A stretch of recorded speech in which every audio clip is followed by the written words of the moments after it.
I am Dr. Ngozi Ezike, the Director of the Illinois Department of Public Health, and I'm pleased to be joined by Dr. Allison Arwady, Commissioner of the Chicago Department of Public Health, and Dr. Terry Mason, Chief Operating Officer at Cook County Department of Public Health.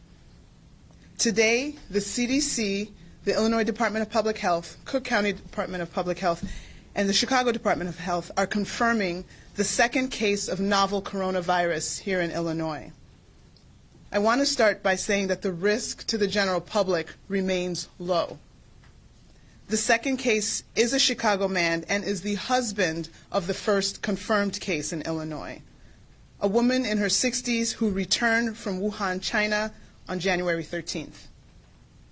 This second case did not travel to China, making this the first person-to-person transmission of the novel coronavirus in the United States. We have been closely monitoring individuals who had close contact with her, including her husband, for illness. He recently began reporting symptoms and was admitted to the hospital and placed in an isolation room where he is in stable condition. Public health officials are investigating locations where this second patient has visited in the last 2 weeks and any close contacts who were possibly exposed. Public health and medical professionals are taking a cautious approach in identifying and actively monitoring individuals, such as healthcare workers who may have been in contact with either of the confirmed cases in an effort to reduce the risk of additional secondary transmission. Currently in Illinois, there are 21 individuals who are considered persons under investigation. We could see more cases among individuals who have had close contact, but I still want to reassure the public we are actively monitoring these individuals and implementing transmission precautions to minimize the risk of spread.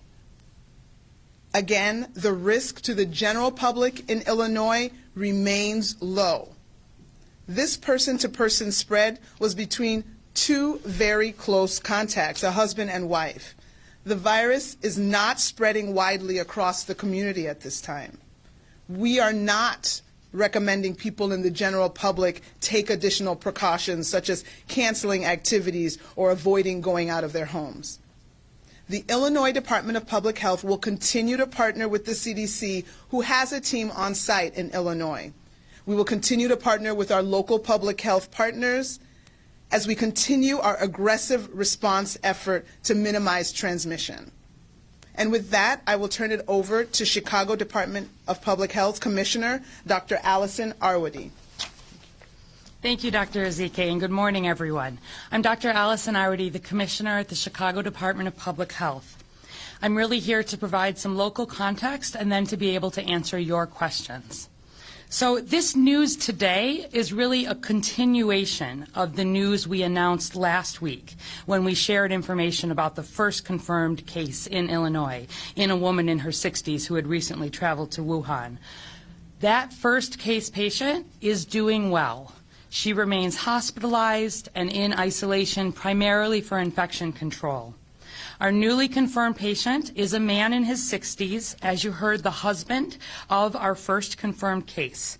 He is also currently hospitalized and in stable condition at this time. I recognize that this news may raise people's concern, but I want to state clearly that this development is something we have been prepared for. It is related to our first case patient, not to spread of novel coronavirus in the general public.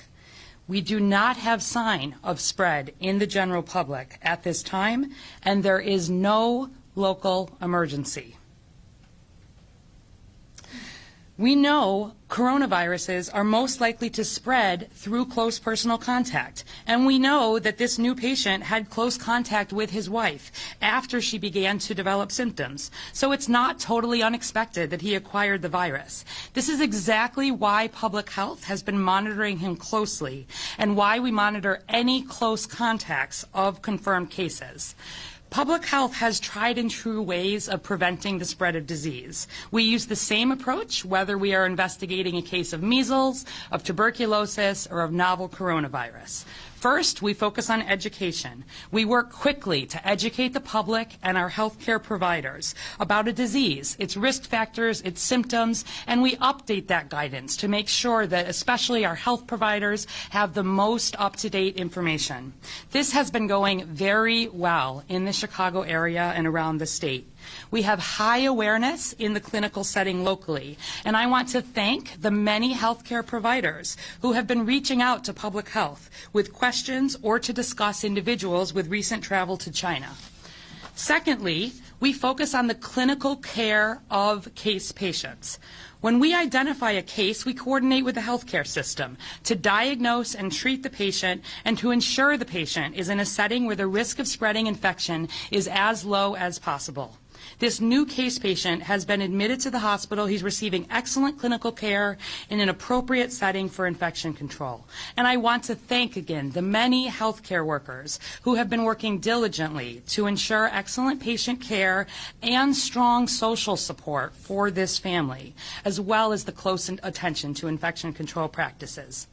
And then thirdly, we focus on limiting the spread of disease. We work in coordination with federal, state, and many local public health partners to identify close contacts of any confirmed case, as well as the healthcare workers who have helped care for any confirmed case. Since last week, we have been following on an individual level the people who had close contact with that first confirmed case, which included her husband.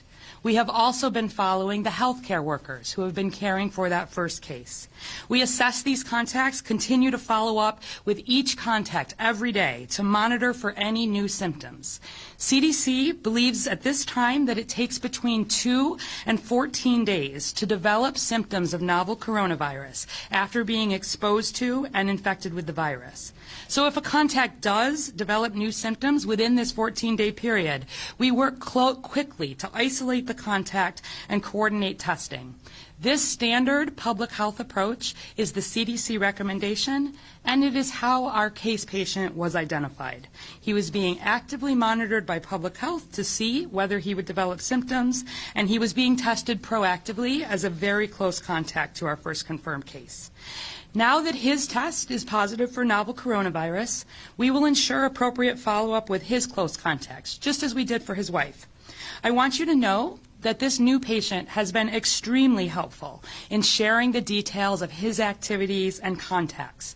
We continue to gather information and clarify details, but we know already that just like his wife, he has not, for example, taken the L.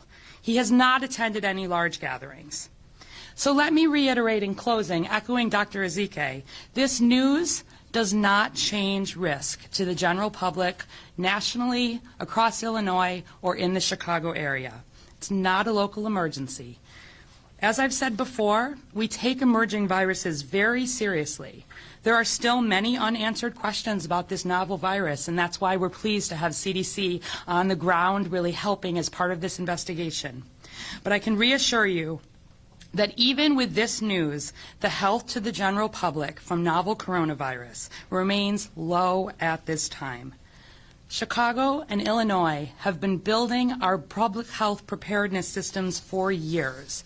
We have a solid response plan in place. There is no need for the general public to change their behavior in any way based on today's news, and we will continue to update you if we have any additional information to share.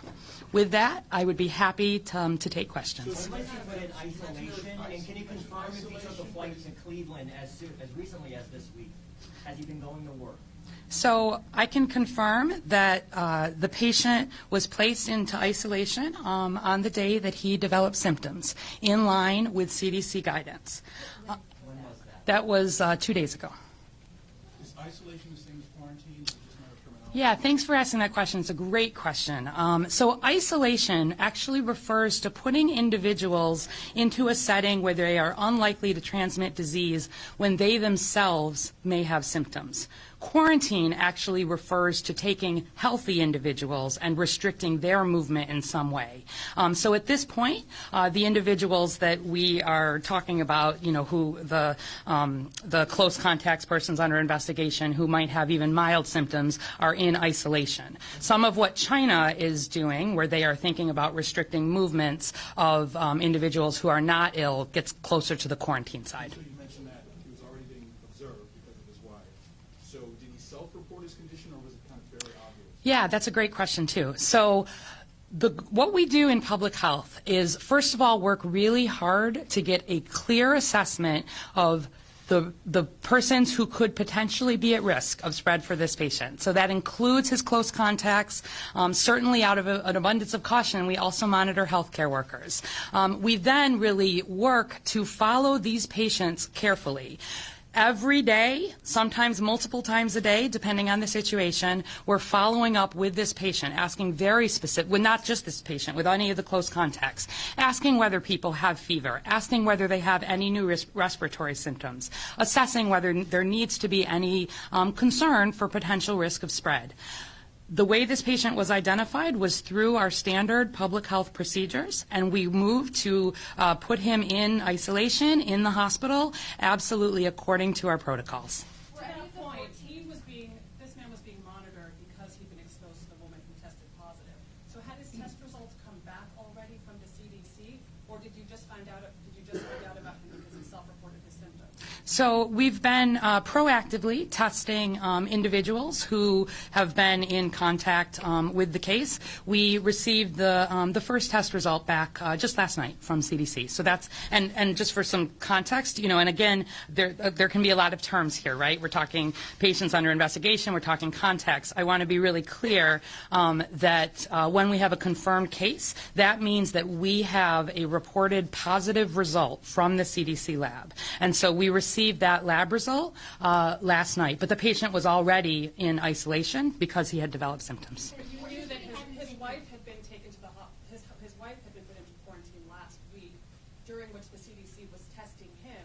It sounds like you discovered that he was positive because he self-reported before the test results even came back from the CDC. So is it taking too long for these test results to come back? Yeah, so I would say the CDC is obviously, as is everybody, really interested in understanding as much as we can about this virus. And so we have been doing quite a lot of testing, actually, of asymptomatic contacts, people who don't necessarily have any symptoms, to learn more about the spread of this disease. In terms of this individual, the standard public health is really to follow when a patient may develop symptoms to make sure that they're isolated. I'll remind you that the CDC at this point really is saying that the risk of spreading coronavirus from a person who does not have symptoms is considered to be low. I know there have been some reports out of China potentially reporting that. CDC has been careful to clarify that they need to have some direct access to that data, and some of that is happening. But in this setting, and what we do know about other coronaviruses, is that in MERS, in SARS, we were not seeing spread prior to the time that people had an onset of symptoms, and where we were seeing spread was among close contacts, healthcare workers, and among people who were exposed when people were symptomatic. And so these decisions, they're recommendations coming from CDC based on prior experience, and then also based on emerging knowledge every day. Doctor, is it possible his results came back from the CDC after he already reported having symptoms, therefore exposing more people potentially? So, again, he was put into isolation when public health learned that he had developed symptoms. That is really considered the trigger for being a risk for spread of infection based on what is known at that time. You're correct that the test came back while he was already hospitalized. Is it possible that the transmission was before his wife was symptomatic? We have absolutely no reason to think that. This is just to let me walk you through that a minute. So the wife traveled to Wuhan, China, where we know the epicenter of the outbreak has been. She returned. She flew back to the U.S. She was not having symptoms at the time she flew back, I'll remind you. And then she did start to develop some low-grade symptoms over the next few days, where she was broadly, not having a lot of contacts, broadly staying home, and then went into the healthcare system. The husband had exposure to this patient at the time, to the first patient, at the time that his wife was having symptoms. And so we have absolutely no reason to think that he acquired this virus in any other way other than contact with his wife. Close contacts with confirmed cases are the way that this virus is spread. And are you waiting for other people to come back? Need to have been in contact. You mentioned that the original patient L. Can you rule out all public transportation? So I want to be really careful in terms of providing information that is fully accurate. I can tell you that he has not taken the L, that he has not taken a train, for example. He really gets around primarily in his car. I don't want to overstate while we're continuing to do some investigations and to follow up. But what I do want to reassure the public about is that anyone who was potentially in close contact with this individual, we will absolutely be following up with and doing all of the standard public health monitoring. And so, the reason I gave those examples is because I know that those are the kinds of questions that folks in Chicago may particularly have. The CDC does consider close contact, really at this point, to be 10 minutes or more of face-to-face contact. And so we'll be looking at settings where there was potentially that close contact, as well as the healthcare workers. During the Ebola crisis, you all quarantined folks. Can you talk to why it's inappropriate to quarantine the number of folks that you're monitoring now, being that China has taken the extraordinary lengths to shut down regions? Yeah, so I would say, first of all, we obviously are following CDC guidance on this. At this point, we are still learning a lot about coronavirus. We know that the novel coronavirus is just one in the family of coronaviruses. And there are coronaviruses that are similar to the common cold. And then there are coronaviruses that are more like SARS or more like MERS. And so we're learning really more every day, both about the severity of this disease and about its spread. While that information is coming out, the CDC, I think very appropriately, is making its recommendations based on what we do know about prior coronaviruses. I'll tell you, before being at the Chicago Department of Public Health, I actually worked for the CDC, and I worked on the investigation of Middle East respiratory syndrome, of MERS. I was in Saudi Arabia as part of that team. It is a lot of work to make sure that we are getting, as a country, the absolute best public health information. So I think it is really important. I'm really committed, and the state's really committed to following that best guidance. So why not isolate the larger number of people? So certainly at this point, where the belief from CDC is that there is not a significant risk of spread before people develop symptoms, that is not a setting in which we would want to be thinking about overusing resources where that's not necessary. I think obviously as we learn more, it could be possible that we could see that guidance change, but at this point, where we are in terms of what we know about this virus, that would be a very aggressive nature. China has thousands of cases, I'll just remind people, has had many deaths, has had extensive person-to-person transmission, and they're seeing spread in the community potentially. We are not seeing spread in the community. We have one case that is a close contact of our prior confirmed case who had traveled to Wuhan. In that setting, there is not risk to the general community at this time, based on what we know. And so, we'll be following that guidance, but at this point, I think that's where we are. All right, folks, thank you very much. That's going to be the last question. These 14 other individuals, do we have reason to Okay. Thank you very much. contact with this first spell your name? Arwady, A-R-W-A-D-Y. And your name is? N-G-O-Z-I. N-G-O-Z-Y.